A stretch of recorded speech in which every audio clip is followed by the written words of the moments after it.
Silakan pendengar, dia 812-878. Ya, halo, assalamualaikum.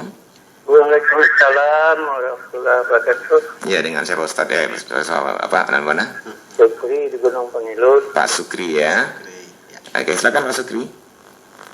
Oh, ini Ustaz. Ya, Pak. Kecintaan kepada Rasul. Ya. Sebagian orang memang begitu cinta sehingga ada yang tidak enak, umpamanya seakan-akan menghina Nabi. Enggak tahan, artinya dia bertindak.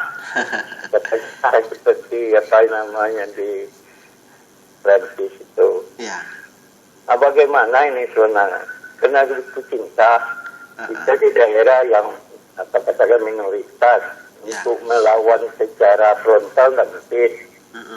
Nah, sedangkan kita tidak tahan itu dengan hinaan seperti itu. Nah, bagaimana sebaiknya sikap kita? Sekian Ustaz, terima kasih. Assalamualaikum warahmatullahi wabarakatuh. Waalaikumsalam warahmatullahi wabarakatuh. Terima kasih Pak Sukri ya, di Kota Padang pastinya. Baik, gimana? Apakah dengan memperlihatkan perlawanan terhadap orang menghina Rasulullah itu cocok nggak dengan akhlak Islam? Ya, silakan Ustaz. Ya, terima kasih. Pertanyaan Pak Sukri di Gunung Pengilun ya. Karena saking cinta dengan Rasul dan merasa agama ini dilecehkan atau diremehkan oleh orang lain, lalu berujung dengan tindakan anarkis ya. Apakah ini dibenarkan atau tidak? Para pendengar yang dimuliakan Allah Subhanahu wa taala, kecintaan kita kepada Allah Subhanahu wa taala, kecintaan kita kepada Rasul atau kecintaan kita dalam membela agama ini, dia harus sesuai dengan adab dan etikanya. Dan inilah indikasi kesempurnaan Islam seseorang itu. Dia berakhlak bukan kepada dirinya sendiri, tapi juga kepada orang lain. Ada kalanya memang Rasul tegas pada orang-orang kafir Quraisy, kepada orang-orang yang memusuhi agama Allah ini. Tapi dalam riwayat lain juga dikatakan bahwa Rasul hampir setiap pagi memberikan makanan ke seorang perempuan yang sudah tua di pojok Madinah. Dan ternyata dia adalah Yahudi, tidak seorang Muslim. Tapi setiap pagi Rasul memberikan makan. Sampai suatu ketika Rasul sudah meninggal, orang ini bertanya-tanya, kemana kok orang yang selama ini ngasih saya makanan gak datang-datang. Dan ternyata dalam sebuah riwayat dikatakan perempuan ini sudah buta. Jadi dia nggak tahu siapa yang ngasih makanan setiap pagi itu. Nah, barulah digantikan oleh Abu Bakar. Orang ini merasakan ini orangnya beda. Nah, sehingga akhirnya dia nggak menerima. Barulah terjadi dialog siapa sebenarnya yang sebelum ini mengasih makanan.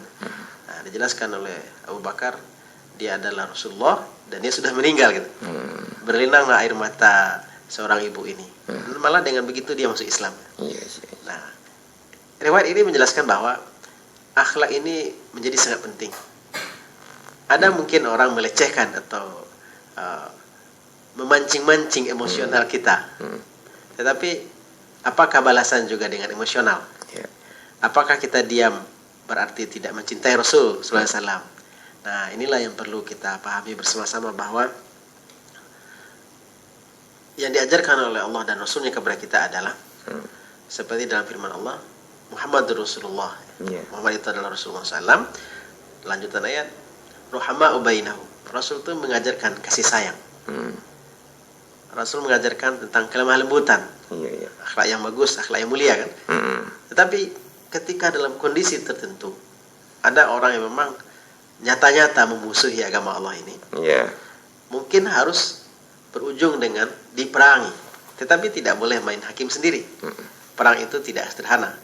Itu harus atas instruksi pemerintahan yang sah. Jadi bukan karena emosional. Nah, asyidda walal kuffar, keras terhadap orang kafir yang memusuhi. Karena dalam kajian fikih ada orang-orang yang tidak seagama dengan kita, tapi dia tidak memusuhi kita, maka dia juga berhak untuk hidup sebagaimana kita berhak untuk hidup. Dia berhak untuk berusaha, dia berhak untuk mendapatkan rasa aman. Dan inilah yang dinamakan dengan kafir zimmi. Nah, ini menegaskan kepada kita bahwa cemoohan, pelecehan, atau mungkin ada orang-orang tertentu menginjak-injak kemuliaan Islam, Iya. tidak mesti kita balas dengan hal yang sama. Iya, iya. Karena mungkin bisa jadi itu adalah rekayasa. Itu hanya memancing-mancing kita. Nah, ini kan tentu akan berisiko kalau seandainya perbuatan-perbuatan seperti itu kita balas juga dengan gaya yang sama. Nanti akan terjadi adalah kehancuran, porak-porandanya tatanan masyarakat. Padahal Islam mengajarkan tentang kemuliaan, tentang saling menghormati, saling menghargai. Tapi kalau memang harus berujung dengan sesuatu yang lebih ekstrim misalnya, itu juga pun tidak bisa setiap orang main hakim sendiri atau seenaknya saja. Jangankan masalah perang memerangi, orang yang berbuat dosa saja tidak bisa kita hakimi sendiri. Harus diberikan kepada yang berwenang untuk mengurusnya. Begitu kira-kira, Pak Adit. Jadi gimana kira sikap umat itu masalah itu, Ustaz? Kira berhadapan atau bertemu dengan orang seperti itu, itulah apa sikap umat seharusnya? Ya, kita harus melihatnya secara jernih, ya. Secara jernih, apakah ini adalah pancingan, apakah ini adalah rekayasa, ya. Atau memang ya itu adalah sesuatu yang memang harus berujung dengan mengangkat senjata. Tapi ini sekali lagi tidak bisa dengan ijtihad atau analisa kita pribadi masing-masing. Ada gitu. pihak yang lebih berkompeten, ada yang berwenang untuk itu. Ya. Boleh berperang itu ketika sudah ada fatwa dari para ulama, dari pemerintah yang sah. Gitu. Nah, coba kita bayangkan kalau misalnya kita mau menjalankan hukum Islam, gitu ya. Apakah bisa kita sendiri bisa menjalankannya? Kalau untuk urusan ibadah bisa. Tapi kalau misalnya orang melakukan pembunuhan, lalu kita katakan dalam Islam yang membunuh juga harus dibunuh. Nah, kalau yang membunuh harus dibunuh, lalu yang melakukannya adalah masing-masing orang, maka yang terjadi adalah pertumpahan darah. Berakhir peradaban hidup ini kan. Makanya ada hakim, ada pengadilan, ya, ada saksi. Jadi tidak sederhana. Baik.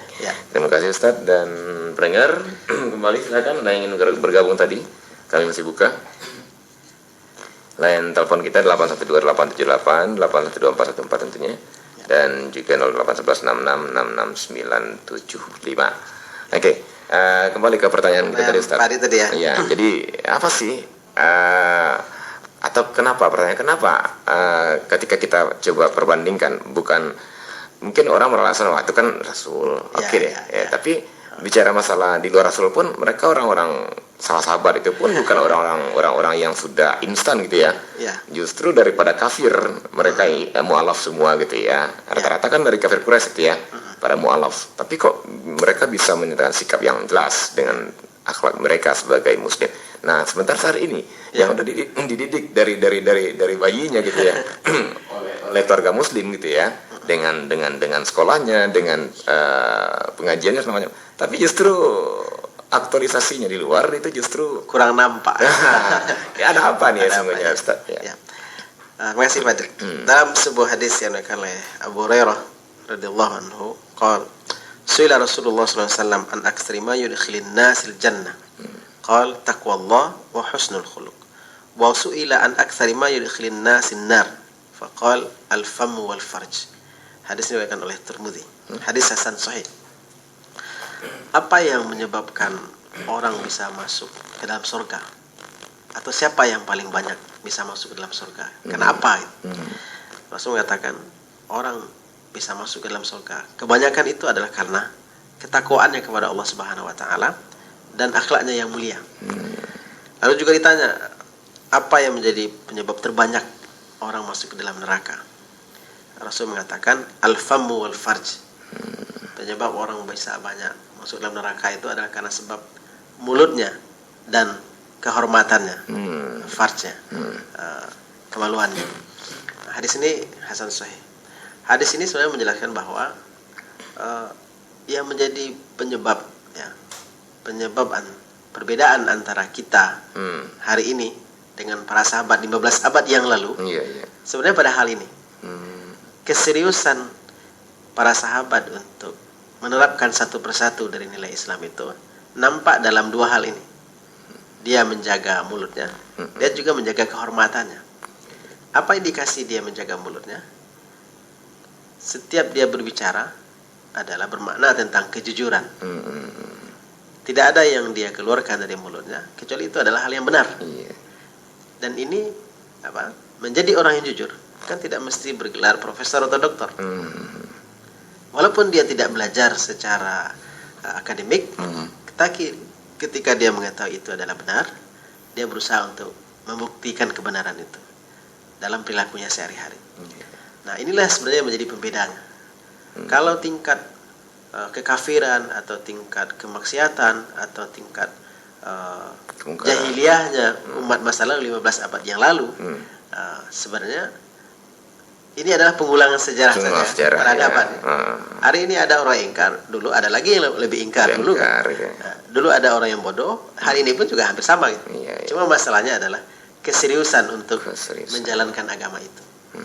Kalau logikanya seharusnya hari ini kita bisa lebih ideal, lebih maksimal. Karena apa? Ilmu begitu mudah didapatkan. Dulu para sahabat dalam riwayat mereka mereka mungkin bertemu Rasul cuma sekali saja. Satu waktu mereka hanya bertemu dengan Rasul, bahkan ada sahabat itu bertemu dengan Rasul hanya untuk mengikrarkan syahadatnya saja. Setelah itu dia kembali ke kampungnya. Dan tidak pernah ketemu. Tidak pernah lagi ketemu. Tapi dia dijamin masuk surga. Kenapa dia dijamin masuk surga? Karena dia membuktikan kebenaran itu. Satu yang dia dengar dari Rasul, ataupun banyak nilai-nilai yang didengar dari sahabat yang lain, yang sampai ke dia, dia amalkan. Dan yang paling banyak berkaitan dengan pahala atau dosa itu adalah mungkin mulut atau kemaluan atau kehormatan kita. Kehormatan ya Ustaz. Jadi intinya adalah kalau kita bisa serius dalam menjalankan agama ini, satu persatu nilai-nilai agama ini kita buktikan dalam akhlak perilaku kita sehari-hari, insya Allah kita mungkin jauh lebih baik. Ya, bahkan dikatakan sahabat bagus keislamannya karena mereka hidup bersama Rasulullah SAW.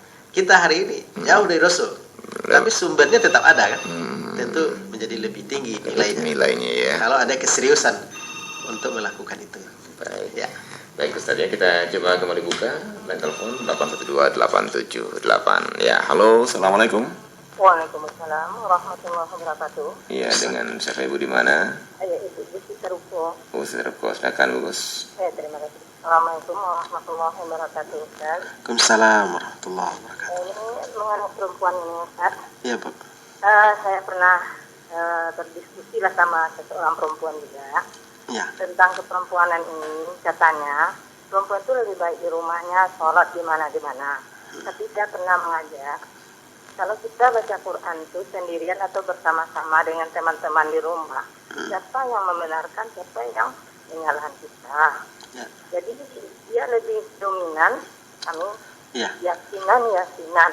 Sementara pelajaran kita dulu yang sekarang ada bedanya, ada pertambahan, ada makhraj dan tajwid yang lebih bagus. Jadi dia karena ya satu kelompok lain katanya di rumah tuh lebih bagus perempuan tidak perlu ke masjid atau musalah. Karena di masjid dan musalah itu kita pun ada mengajarkan di masjid dan musalah. Jadi bagaimana itu terhadap kita? Katanya perempuan tuh harus di rumah semuanya. Nah itu Ustaz, bagaimana cara kita kalau udah dapat sedikit kan ajarkan. Seperti khairukum man ta'allamal Qur'an wa 'allamahu. Jadi itu yang saya pegang. Bagaimana tata caranya di zaman Rasul. Sejajar Ustaz, terima kasih. Assalamualaikum warahmatullahi wabarakatuh.